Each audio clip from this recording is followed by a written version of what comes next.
자, 먼저 우리 이제 원가 관리 회계도 회계란 이름을 가지고 있잖아요. 그러면 원가 관리 회계가 우리 회계학에서 그 어떤 부분을 차지하고 있는지 일단 좀 설명해 드리도록 할게요.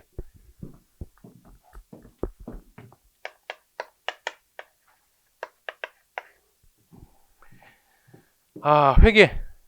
혹시 회계 볼 일은 좀 다 들으셨어요? 학교에서 전에? 회계가 뭐라고 배우셨어요? 회계 뭐냐라고 그러면은 뭐라고 답변하세요? 회계? 우리 어제 회계 배웠잖아요. 뭐라고 그래요, 선생님 회계를? 재무제표? 제가 회계학과 나왔거든요. 어, 졸업하고 회계사 됐거든요.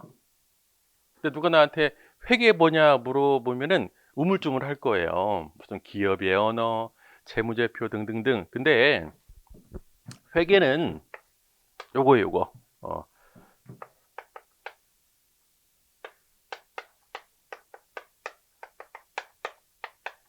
정보를 전달하는 시스템을 회계라고 합니다.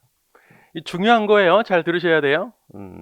자, 그러면 정보라는 게 뭐예요? 정보라는 게 어떤 정보를 이용하는 사람으로 하여금 액션을 할 때 도움이 돼야 되겠죠. 그러면 자, 이 회계라는 정보를 누가 활용할까요?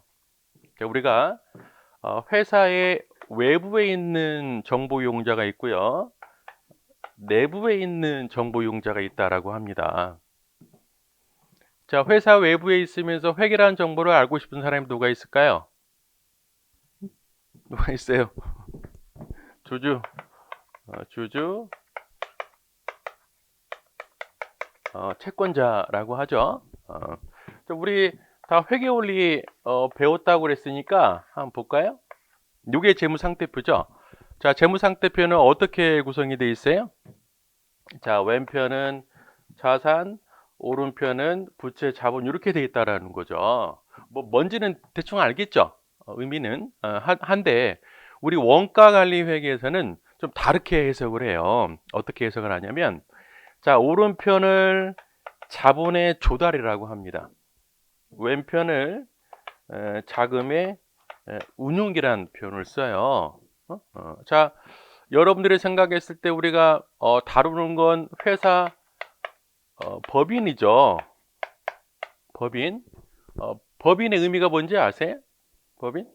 뭐예요, 법인이? 법인이 뭐예요? 상법상 법인격을 부여했다라는 말을 씁니다. 그렇죠? 법인인데 법인격 부여했다는 게 무슨 말일까? 자, 우리가 흔히 그 회사의 주인은 누구라고 생각하세요? 회사의 주인은 주주죠, 주주. 얘가 회사의 주인이잖아요. 자, 그러면 여러분들이 아파트가 하나 있어요. 요거를 팔려고 그래. 그러면 아파트 계약서에 누가 사인해야 돼요? 현재 집주인하고 양수인 집주인 사인하는 거 아니에요? 그쵸? 그 회사도 제3자랑 계약을 하려고 그래요. 뭐 계약서에 누가 사인해야 돼요, 그러면? 회사의 주인인 주주가 해야 될 거 아니에요? 그쵸? 주주가 주인이니까. 근데 주주가 몇 명이에요? 수백, 수천 명이죠? 그럼 계약할 때마다 다 부를 수 있어요? 못 부른다라는 거죠. 그래서 법에서 야, 니네 주인은 주주지만 얘가 못하니까 회사 네가 그냥 해. 예, 그래서 회사한테 법률적 행위를 할 수 있는 게 바로 법인이에요, 법인. 이해돼요? 어, 자, 그 다음에 어, 회사의 존재 이유는 뭐라고 생각하세요? 회사의 존재 이유. 식사 안 하셨어요? 아침에? 또 일요일이라 쉬셔야 되긴 하긴 하는데 회사의 존재 이유는 뭘 것 같아요? 왜 회사가 존재할까? 저는 가끔 있잖아요. 이 언론에서나 이런 신문에서 그런다고. 너네들 회사 돈 많이 버니까 사회 기부 좀 해. 맞는 말이에요, 틀린 말이에요? 그게 저랑 그 말 섞고 싶지 않은 건 다 이해는 하는데 그래도 한번 생각을 한번 해보세요. 자, 니네 기부에 그 틀린 말이라고. 회사는 기부 단체가 아니에요. 그것은 뭐 사회적 기업이지. 회사는 돈을 버는 게 목적이라고. 돈 버는 것 자체가 회사 사회에 공헌하는 거예요. 돈을 많이 벌어서 고용 창출도 하고 세금도 많이 내고. 그렇죠? 자, 회사의 본연의 목적은 돈을 버는 거다. 그러면 돈을 벌려면 뭐가 필요할까요? 오늘 아침에 신문에 좀 안타까운 게 하나 나와 있던데. 뭐라 그러더라? 개천의 용나는 시대가 어려워졌다고. 돈 벌려면 어떻게 해야 돼요? 가장 빠른 방법은 아빠를 잘 만나야죠. 그쵸? 돈 벌려면 뭐가 필요해요? 돈이 필요해요, 돈이. 그 회사도 돈이 필요할 거 아니에요? 그쵸? 자, 돈을 조달하는 원천이 바로 두 개 있다라고 합니다. 그쵸? 뭘 조달해요? 자본을 조달하고 부채를 조달하는 거예요. 그쵸? 그래서 자본을, 부채를 투자하는 사람을 뭐라고 그래요? 채권자라고 하고, 자본을 투자하는 사람을 주주라고 합니다. 혹시 주식 하시는 분 계세요? 그래도 여기는 많이 있구나. 괜찮아요. 주식 하시는데? 혹시 어디 가실 분 안 계세요? 여기 한강 같은데? 저도 주식 되게 좋아합니다. 제가 주식한 지 한 15년 정도 됐어요. 혹시 주식에 관심 있는 분 저한테 질문하시면 제가 다른 데 강의 가잖아요. 주식 강의만 이틀에 이틀. 제가 그 연평균 수익률 한 40% 정도 돼요. 괜찮아 보이죠? 근데 그게 항상 40%는 아니고 어느 때는 100%, 어느 때는 마이너스 100%. 지금 어떤 것 같아요, 얼굴이? 엄청 초췌하죠? 지금 가긴 가야 돼. 수업 끝나고 거기에. 자, 그러면 여러분들 주식을 투자할 때 종목을 선택하는 판단의 기준이 뭐예요? 주식 투자하시는 분들. 저는 알아요, 뭔지. 예? 예. 친구의 추천. 그 다음에, 왠지 차트 보고, 이게 바닥이네. 이제 몰빵. 이런 걸로 하죠. 근데 뭘 봐야 된다라는 거죠? 이걸 봐야 된대. 회계가 이 정보를 제공한대요. 이해되세요? 그래서, 주주나 채권자들이 이용하는 회계를 우리가 재무회계라는 표현을 써요. 재무회계. 재무회계는 바로 Financial Statement라고 합니다. 주식 얘기하다가 분위기 좋았다가 요거 오니까 또 분위기 안 좋아졌죠. 자, 결국에는 뭐 해야 돼요? 주주나 채권자는 회사에 돈을 투자할 때 뭘 봐야 돼요? 회계를 봐야 된다라는 거죠. 그럼 실제 주식 하시는 분도 회계 보고 투자하세요? 안 하죠? 그러니까 그런다고. 시간만 되면 제가 어떻게 투자하는지 좀 설명해 드리긴 할 텐데, 시간도 좀 그렇고, 또 좀 촬영도 하고 있고 또. 촬영하는데 이 수업 얘기가 주식 얘기하면 안 되잖아요. 다음에 분위기 좋으면 제가 시간 따로 빼가지고 설명해 드리도록 할게요. 연평균 수익률이 40%. 자, 그러면 내부에 있는 사람도 회계라는 정보를 이용할 거 아니에요. 그쵸? 자, 회사 내부에 있으면서 회계라는 정보를 알고 싶은 사람 누가 있을까요? 관리자? 혹시 여기 계신 분들은 회사 직장 다니시는 분들 계시죠? 그쵸? 자, 한번 생각해 보세요. 내가 우리 회사 영업팀인데 또는 생산팀인데 회사의 재무제표에 관심이 있을까요? 없을까요? 우리 회사의 손익계산서 이런 것들 없어요. 뭐 관심 뭐가 있어? 뭐에 관한 관심이 있어요?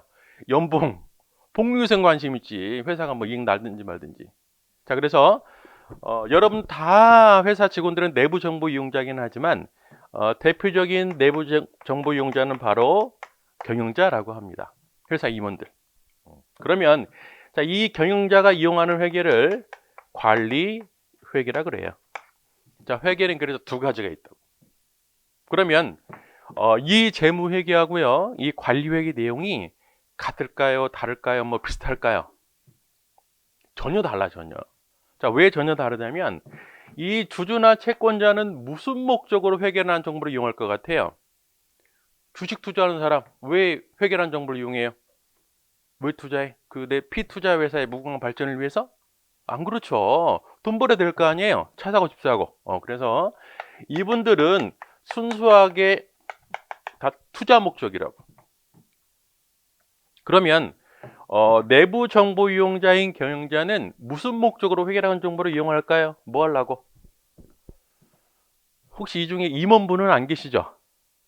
뭘 생각하시면 되냐면 우리 회사의 임원은 뭐 하시는 분일까라고 생각하시면 된다고. 제가 이제 우리 그 수업의 품질을 높이기 위해서 제 백그라운드를 좀 설명해 드리면, 제가 시험에 합격하고요. 직장 생활을 8번 했어요, 8번. 물론 거기는 회계법인도 있고, 뭐 컨설팅, 은행 여러 가지가 있는데, 8번이면 엄청나게 많이 돌아다녔죠. 평균 근속 연수가 2년이 안 돼요. 3일짜리도 있었어, 3일짜리.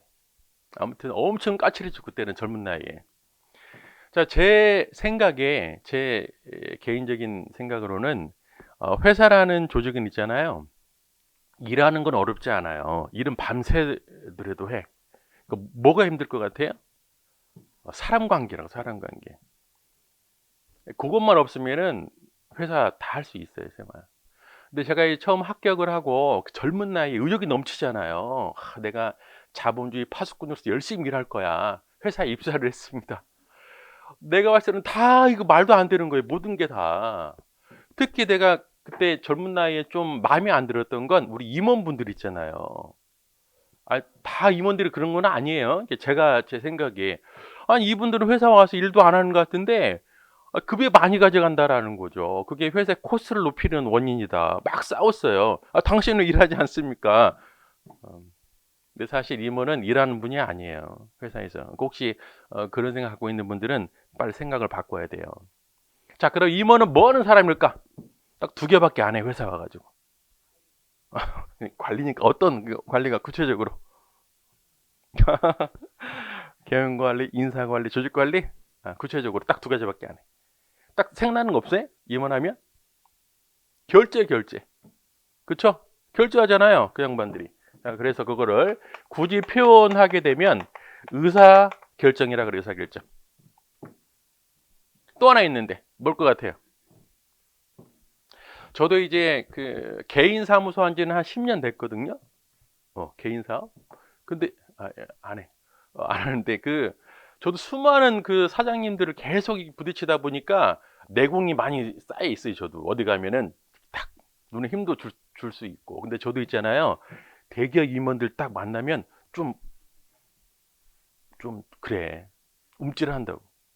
여러분 생각해 보세요. 회사에 딱 출근했는데 엘리베이터에 우연히 임원분하고 같이 타게 됐어. 기분이 어때요? 빨리 벗어나고 싶죠? 같은 공기 안 마시고 싶잖아요. 왜 그런지 아세요? 느낌이? 왜 그분들하고 눈 마주치기 싫은지. 임원 정도 되면 여러분 눈빛만 봐도 다 알아요. 이 친구가 지금 회사에 로열티가 떨어졌구나. 어제 술 많이 먹었구나. 다른 데 입사 지원하고 있고 다 안다고.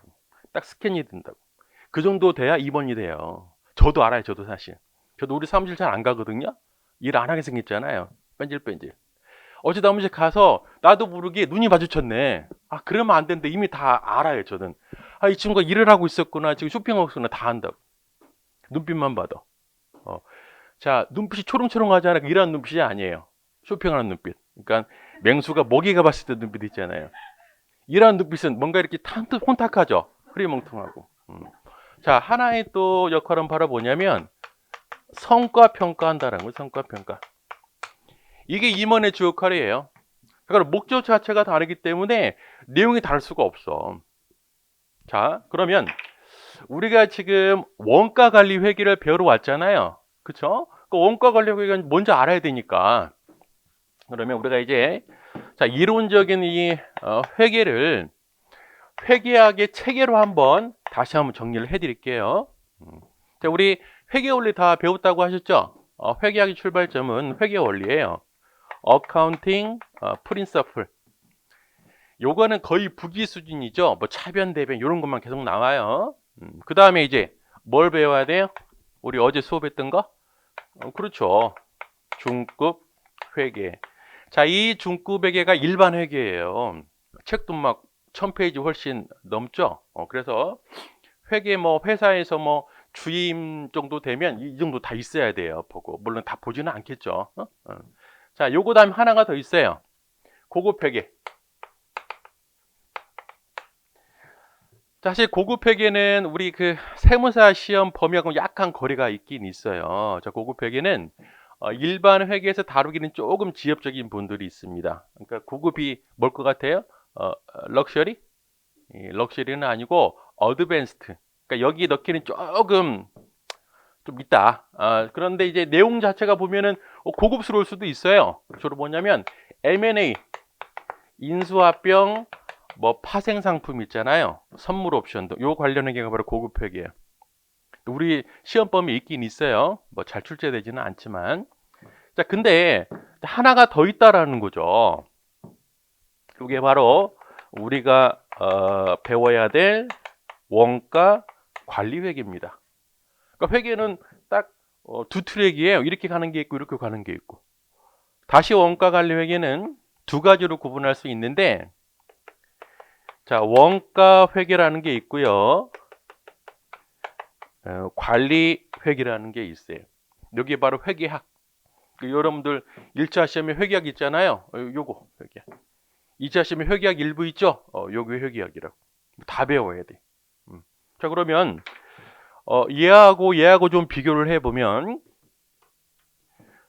요게 바로 재무회계예요.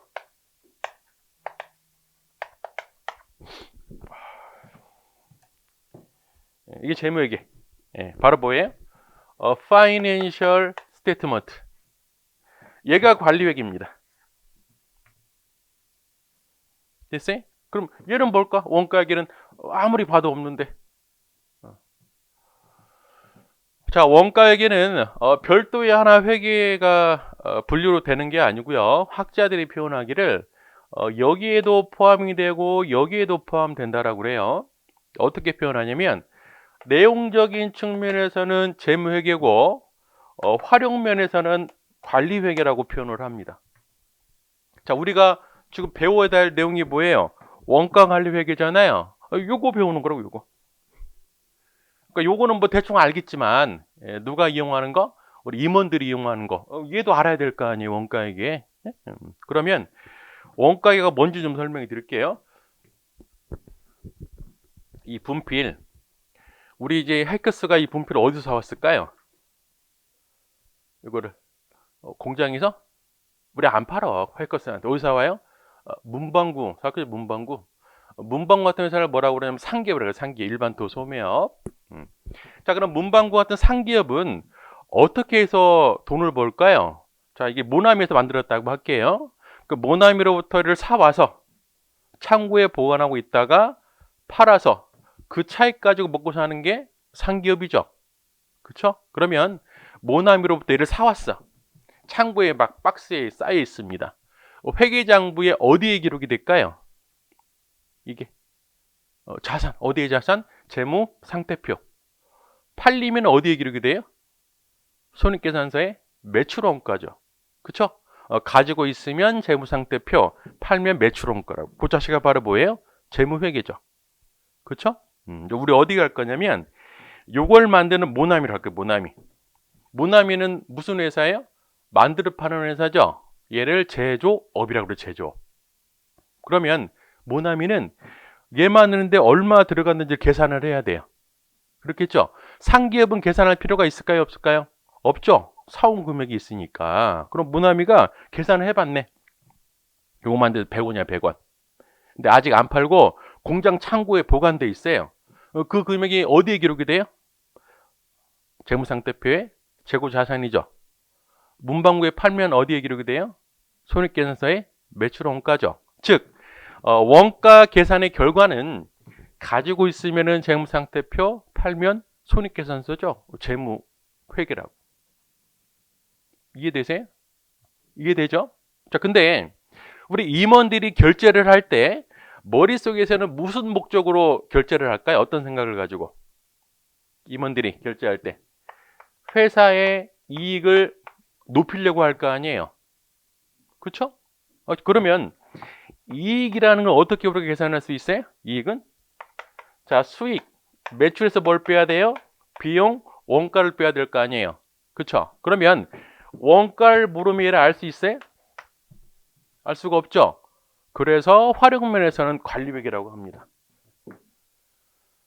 이해돼요?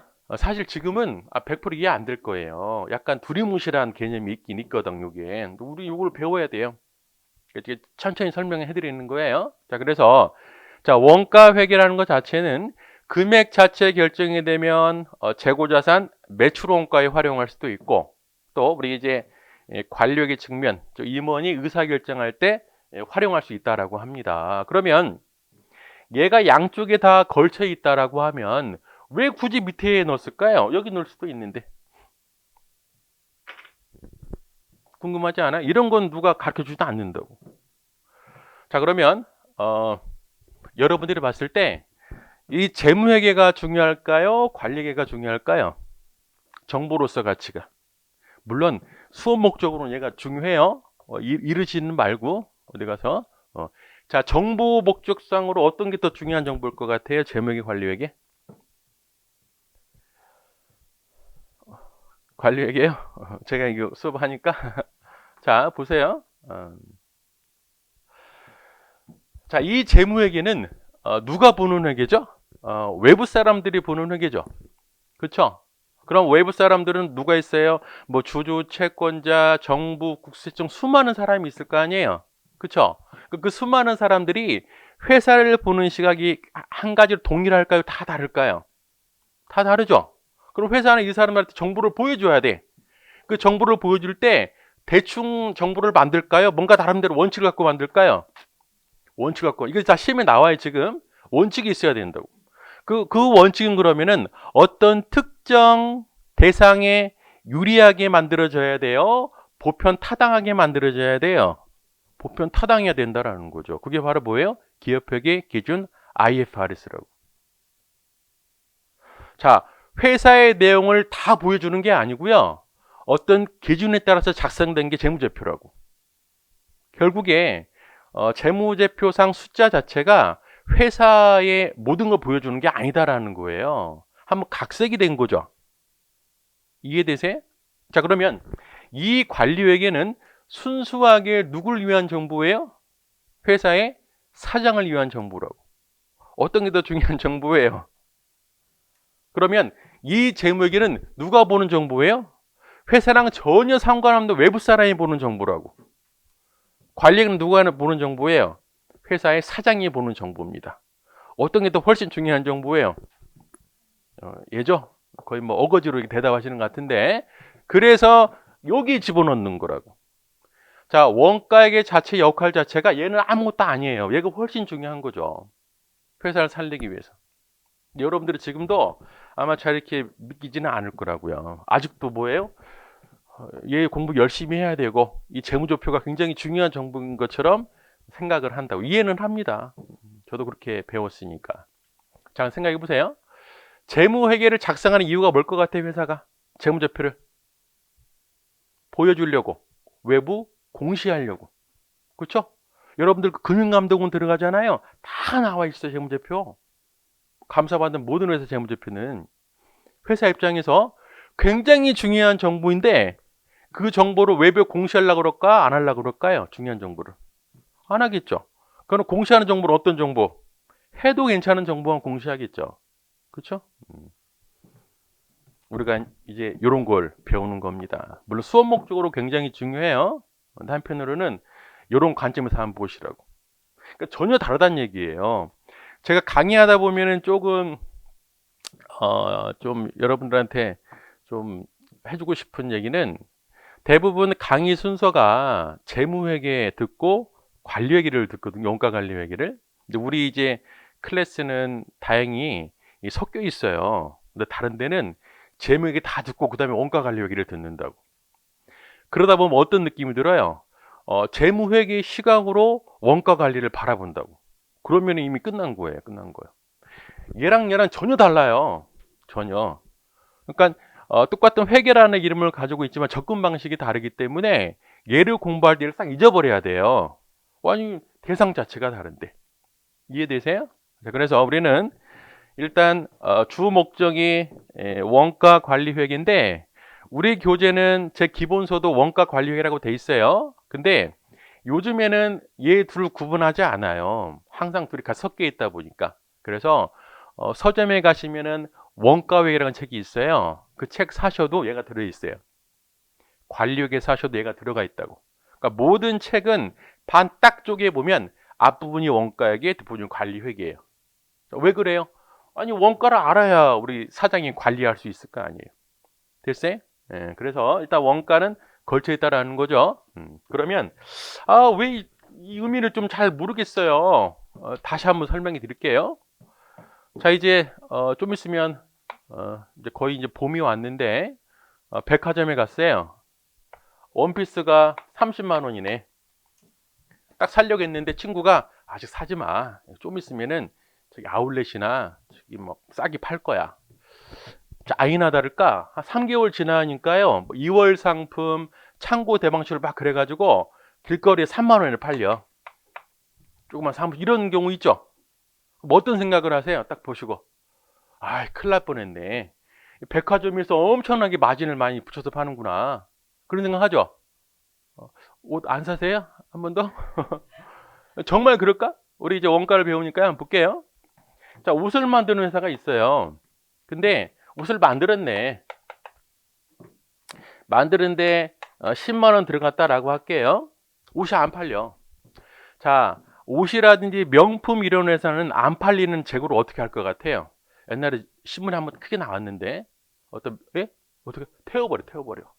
자, 왜 태우는지 아세요? 안 팔리면 태워야 돼요. 이미 내년 신상집 만들고 있어. 유행은 누가 만들어가는 거예요? 여러분들이 만드는 거 아니에요. 회사가 만들어가는 거지. 자, 태워버려야 돼요. 자, 소각. 근데 갑자기 은행에서 연락이 왔네. 당신 차입금 너무 많으니까 빨리 돈 좀 갚아요. 그러면 어떻게 해요? 빨리 자금을 회수해야 될 거 아니에요. 이제 땡처리. 처분한다라는 거, 처분. 자, 처분하려면 사무실 렌탈해야 되고 알바 써야 돼요. 자, 계산해 보니까 한 벌당 한 2만 원 정도 들어갈 것 같아. 가장 싸게 팔아야 빨리 돈 회수할 거 아니에요. 그럼 얼마에 팔지? 라는 거죠, 지금. 자, 여러분들이 봤을 때 원가가 얼마 것 같아요? 이 원피스 원가가. 얼마 것 같아요? 얼마? 얘를 뭐라 그래? 10만 원을? 회계를 배웠다면서요. 제조 원가, 매출 원가로 할 거 아니에요. 얘를 뭐라 그러지? 2만 원을? 몰라요? 판관비. 아는데 지금 그러는 거죠? 다. 얘를 뭐라 그래요? 제조 원가 또는 매출 원가, 얘를 판관비라고 그러잖아요. 그렇죠. 원가 얼마예요? 12만 원짜리라고. 어디서 봤을 때? 재무회계에서 봤을 때. 그렇죠? 관리회계에서는 얼마로 원가를 볼 것 같아요? 2만 원, 2만 원. 얘는 원가를 안 본다고. 얘만 원가로 봐요. 용어도 달라요, 용어도. 얘를 관련 원가라고 그래요. 자, 얘를 매몰 원가, 썬크 코스트라고 그래요. 자, 똑같은 사항을 가지고서도 원가 관리가 보는 관점이 다르다라는 거죠. 그러니까 여러분 헷갈릴 수밖에 없어요. 그러니까 재무회계 시가로 얘를 보면 안 된다니까. 관리회계에서는 제조 원가, 판관 이렇게 구분하지가 않아요, 기본적으로. 어떻게 하죠? 관련 원가, 매몰 원가. 매몰 원가가 뭔지 아세요? 썬크 코스트? 상대적인 개념이 뭔지 아세요? 혹시? 그렇죠. 기회 원가. 요런 것들이 우리 원가 관리에서 나오는 용어들이에요. 그러니까 요거를 암기로 하면 안 돼. 느껴야지. 자, 그럼 여러분들이 봤을 때 전혀 틀리죠, 접근 방식이.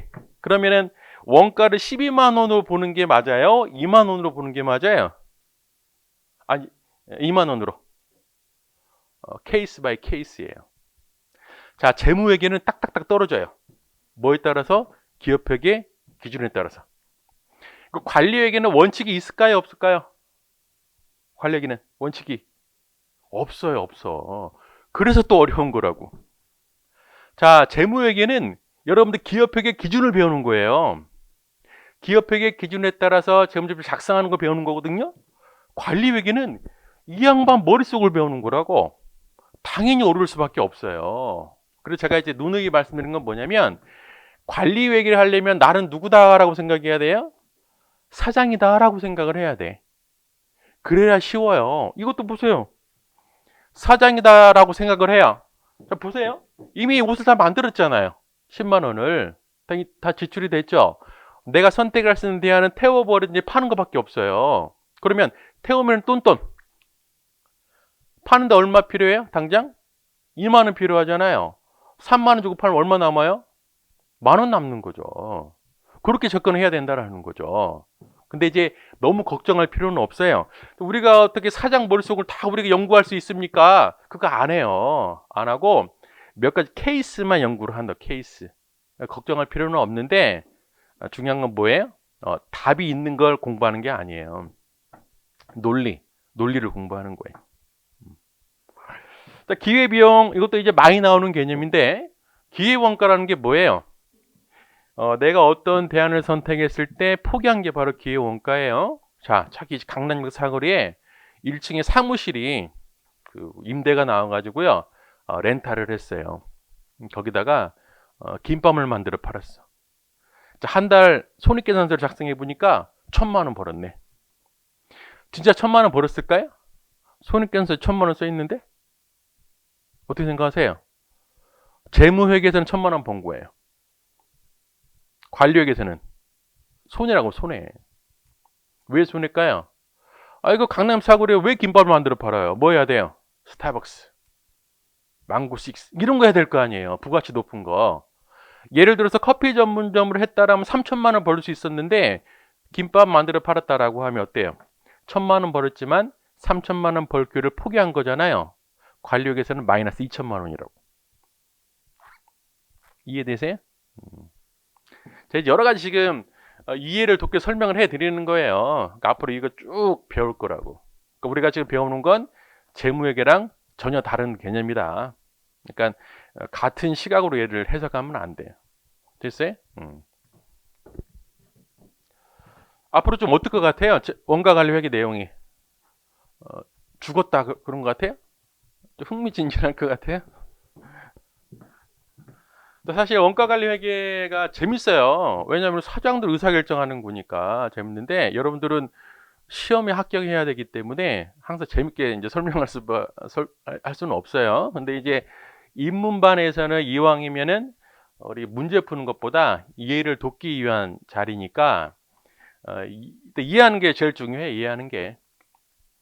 원가관리회계가 사실 쉬운 건 아니에요. 여러분들 수업 목적으로. 근데 그게 왜 어렵냐면 이해를 못하니까 어려운 거예요. 그냥 회계라고 하니까 우리 중구백이처럼 드립다 외우고 하니까 못하는 거라고. 원가관리회계는 외우는 과목이 아니에요. 얘는 철저하게 이해하는 과목이지.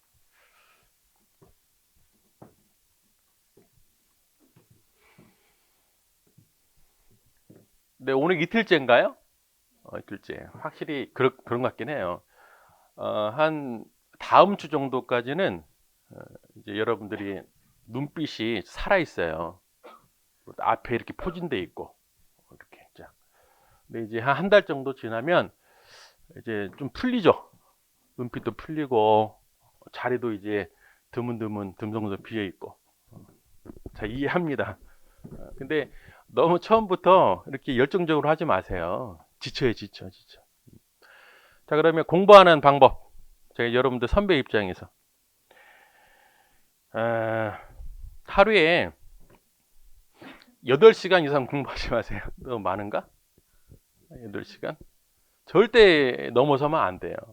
사람 머리가 있잖아요. 8시간 이상 회전하게 되면 문제가 생겨, 문제가. 근데 가끔 공부하다 보면 그럴 때가 있어요. 공부가 잘 될 때가 있어. 그래서 야, 내가 이제 드디어 이제 공부 빨리 받는구나 열심히 하는데, 절대 그러시면 안 돼요. 딱 끊어야 돼요. 공부 잘 된다고 날 새잖아요. 3일 공부 안 돼, 3일. 그러니까 우리는 중간고사, 기말고사 시험 보는 거 아니에요.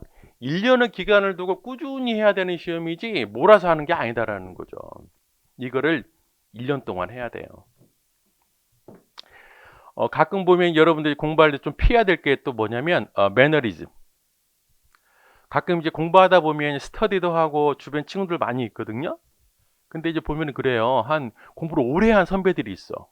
물어보면 다 알아. 책도 다 봤어. 그렇게 공부하면 안 돼요. 딱 1년 동안 필요한 것만 봐야 됩니다. 필요한 것만. 제가 오늘 첫날이니까 합격할 수 있는 비법 설명해 드릴게요. 이거 잘 말씀 안 드리는 건데 눈빛이 워낙 강렬해서 제가 좀 설명해 드려야 될 것 같아요. 제가 옛날에 처음 강의를 시작할 때 이런 생각을 했었어요. 뭐냐면 제가 학위사 1차 시험 2번 합격했거든요. 1차 시험을 한 번 합격했는데 또 2번을 합격했어요. 왜 그랬냐면 일명 3자생이라고 1차 시험을 합격을 했는데 고에 2차 시험 떨어졌어요. 내년에 2차만 볼 수 있잖아요. 또 떨어져 버렸어요. 그럼 어떻게 해야 돼요? 다시 이제 원점. 그래서 그때 1, 2차 다 합격했거든요. 1차를 2번 합격한 거죠. 거의 5년 정도 공부를 했다고. 자, 공부하면서 수많은 시행착오를 겪었을 거 아니에요. 또 생각해 보세요. 우리 회계사 2차 시험이 7월 달에 끝나고 발표가 9월 달쯤 발표를 해요. 꼭 발표도 추석 전에 한다고. 무슨 신분인지 모르겠지만. 집에도 못 가요, 집에도. 그러면 딱 9월 달에 딱 불합격 소식을 들었어요. 기분이 어떻게 했어요? 또 가야죠, 거기 또. 다행히 안 갔지만. 그럼 생각해 보세요. 9월 말에 발표가 났는데 바로 정시차로 공부할 수 있어요, 없어요? 없죠. 계속 이제 술 먹고 그 대인 기피증 이런 게 있을 거 아니에요. 근데 그 다음에 1차 시험 언제는 2월 달에 있다고. 언제쯤 정신 차리냐면 크리스마스 때쯤 정신 차려요. 하나님의 은총을 받았으니까. 12월 말이잖아요. 1차 시험 몇 달 남았어요? 2달밖에 안 남았어. 근데 2년 동안 2차 시험만 공부했는데 1차 시험 어떻게 합격하겠어요? 그때는 더군다나 영어 시험도 토익이 아니었었는데 다 봤었어야 되는데. 근데 2달만 합격할 수 있다라는 거죠. 1차 시험은. 여러분도 마찬가지예요. 자, 그래서 처음에 강의할 때 그 얘기를 안 했어요. 왜냐면 난 5년 걸렸는데 빨리 합격하면 억울하잖아요. 그래서 계속 꾹 다물고 있었다고. 얘기 안 해야지, 안 해야지. 근데 저도 사람인지라 강의가 잘 되고 그러면 흥분해가지고 말을 해버렸어요. 어느 순간에 제가. 그래서 큰일 났다. 이 친구들이 이제 바로 다 합격하겠다. 1년 만에. 그래서 계속 삶이 우울했었는데 합격을 안 하더라고. 그래서 이게 안 하나 보다 얘기를 해줘도. 그리고 그 다음에 또 한 번 얘기해줘 봤어요. 이렇게 하면은 합격해요. 이렇게 좀 이렇게 했다고. 근데 그 애들이 눈이 반짝반짝해요 이제. 근데 시간 지나니까 또 그렇게 안 해. 그래서 이제 그때 깨달았어요. 말해도 안 하는구나. 말해도. 지금도 자신 있게 얘기할 겁니다. 지금이 3월 달이잖아요. 제가 비법을 가르쳐 드릴 거예요. 근데 8월쯤 돼서 보면은 또 안 하고 계실 거라고. 그럼 제가 이렇게 말할 겁니다. 지금도 안 늦었어요. 하시면 됩니다. 그럼 알겠습니다. 11월 되잖아요. 또 안 하고 계실 거라고. 안 하더라고. 신기하게. 근데 제 말대로 하는 친구들은 바로 합격해요. 실제 그런 사례가 있어요. 제가 이제 가끔 우리 사무실에 앉아 있으면 옛날에 제 강의를 들었던 제자들이 합격해서 와요. 오늘도 저한테 회계사님 감사드린다고 합격했다고. 근데 고민이 하나 있대요. 뭐? 아는 게 하나도 없어요. 합격은 했는데. 무슨 말 이해되세요? 많이 알고 합격하는 게 좋아요? 몰라도 합격하는 게 좋아요? 몰라도 합격하는 거죠. 여러분들 시험에 합격한다고 다 전문가예요? 아니, 하나도 몰라요. 언제 전문가가 되는 거예요? 합격하고 난 다음에 그 다음부터 일하면서 전문가 되는 거라고. 여러분도 혹시 회사에서 세무사나 회계사 이렇게 감사 나오잖아요. 딱 봐도 바로 합격했구나, 오래됐구나 바로 안다고. 바로 합격한 친구는 딱 스타일이 어때요?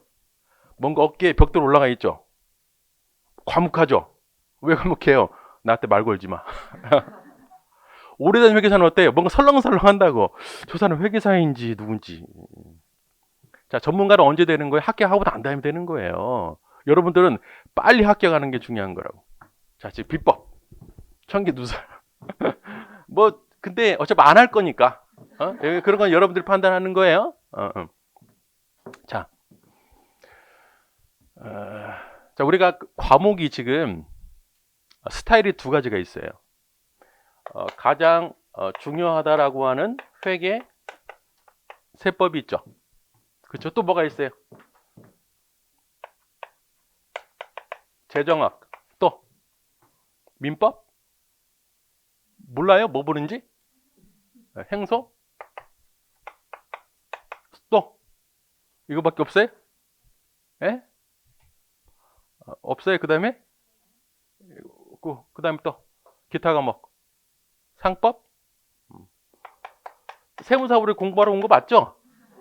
왜 모르는 척이에요, 다. 자, 근데 어찌됐든 뭐 선택 과목 있고 하니까 얘랑 성격이 어때요? 과목 성격이 좀 다르죠? 얘는 어때요? 좀 짜증나죠? 생각만 해도. 얘는 할 것 같죠? 그렇죠? 자, 우리 그 커트라인이 몇 점이죠? 1차 시험에? 60점이죠. 솔직히 60점이면 높은 거예요, 낮은 거예요? 인간적으로 우리끼리지만 좀 낮죠. 그렇죠? 우리 60점만 넘으면 합격하는 거죠. 그렇죠? 자, 통계적으로 봤을 때 세무사 시험 1차를 합격하는 사람들은 무조건 얘는 70에서 80 정도 맞아야 합격을 해요. 왜? 얘는 죽어도 못 맞아요. 7, 80을. 맞을 수가 없다고. 시간 내 못 풀어 얘를 다. 이해돼요? 그러니까 투입 대비 효율, 가성비 차원에서 보면 얘가 훨씬 좋은 거라고. 그럼 여러분들 어떻게 해야 돼요? 얘를 무조건 얘를 목표로 공부를 해야 돼. 80을. 얘는 몇 점만 맞으면 돼요? 좀 해피해졌죠? 근데 이것도 바라지도 않아요, 저는. 10문제 중에 3개만 맞추시라고. 3개만. 나머지는 어떻게 하면 돼요? 0.2가 뭐예요? 오지선다요. 몇 점이에요, 그러면은? 합격. 제 말이 맞아요, 틀려요? 자, 그러면 여러분들의 1차 시험 관건은 바로 뭐냐면 얘를 왜 맞는 거야, 빨리. 근데 왜 여러분들 떨어지는지 아세요? 왜? 시험 보기 전날까지도 얘만 공부하고 있어. 중요하니까. 얘는 있잖아요. 공부를 많이 한 사람도 70점이에요, 70점. 많이 해도 그 이상 올라가기 힘들어. 근데 여러분들은 어떻게 공부하냐면 얘를 100점 맞으려고 공부하거든. 생각해 보세요. 얘는 100점 못 맞아요. 얘는 100점도 맞을 수 있어요. 그것도 바라지도 않는다고. 80점만. 얘는 10개 중에 3개만 맞추고 굴리면 돼. 해피하게. 굴릴 때도 어떻게 굴려요? 문제 안 봐도 돼. 그냥 올해는 4번 굴리면 돼. 생각하면 머리도 아프지만 비사이로 피할 수 있어요. 바로 합격할 수 있는 거예요. 관건은 뭐예요? 얘를 어떻게 80점 맞을 수 있느냐가 관건일 거 아니에요. 저한테 한 3개월만 시간을 주시면 맞출 수 있다고. 이거 3개월 동안에 80을 맞출 수 있는 비법은 다음 기회. 다음 기회. 자, 빨리 1차 시험 합격해야 2차를 볼 수 있는 거예요. 2차를. 근데 우리 이제 설명회 때 우리 선생님이 잘 설명을 해 주셨는데 2차 시험은 회계학 1부가 바로 얘예요. 우리 1차 시험은 똑같아. 회계학 2부가 주관식 세무회계라고 세무회계. 세법의 연장선이에요. 가장 어려운 게 바로 뭐냐면 세법학. 2차 시험은 세법학 때문에 떨어져요, 여러분들이. 회계학 1, 2부 때문에 떨어지는 거 아니에요. 그럼 어떻게 해야 돼요? 1차 시험 끝나고 무조건 세법학을 또 드립다 공부해야 된다고. 그러면은 바로 끝낼 수 있어요. 그러니까 저는 다 내년에 될 것 같아요, 여러분들. 말만 잘 들으면. 근데 안 되는 이유가 뭐라고 그랬어요? 2달째 되면은 눈동자 풀리고 안 나오고 이렇게 해도 또 그렇게 안 하고 하니까 떨어지는 거지. 쭉 하면은 바로 합격해요. 내년 이맘때면 2차 준비하고 계실 거라고. 이해되세요? 그러니까 어려운 거 아니에요. 어려운 거 아니에요. 얼마나 해피해요, 이거. 근데 인간적으로 10개 중에 3개 못 맞춰요? 인간적으로? 그럼 대화가 필요하죠. 어떻게 3개를 못 맞춰, 자기 실력으로. 4개도 원하지도 않고 3개인데 3개. 그러니까 문제는 뭐냐면 얘는 80점 목표로 하게 되면 짧은 시간에 할 수 있지만 얘는 절대 못 맞춘다라는 거죠. 근데 우리 통계적으로 보면 얘가 꽈락이 훨씬 많아, 회계세법이. 근데 이제 그러면 오해하죠. 회계세법이 어려우니까 과랑 많으니까 열심히 해야 되겠다. 그 개념이 아니에요. 왜 그 개념이 아니냐면 얘는 단시간 내 점수를 많이 못 올려요. 못 올려. 얘는 올릴 수 있다고. 자, 여러분들이 1년 내에 합격하든 10년 걸리든 무조건 합격하려면 얘는 이거 맞아야 돼. 무조건. 주의 보시라고. 얘를 맞아 합격을 해요. 얘를 70 맞아도 얘가 안 되면 떨어져. 그럼 빨리 얘를 수준을 올려놓는 거라고. 얘를 한번 수준을 올려놓으면 얘는 무조건 7, 80 맞아요.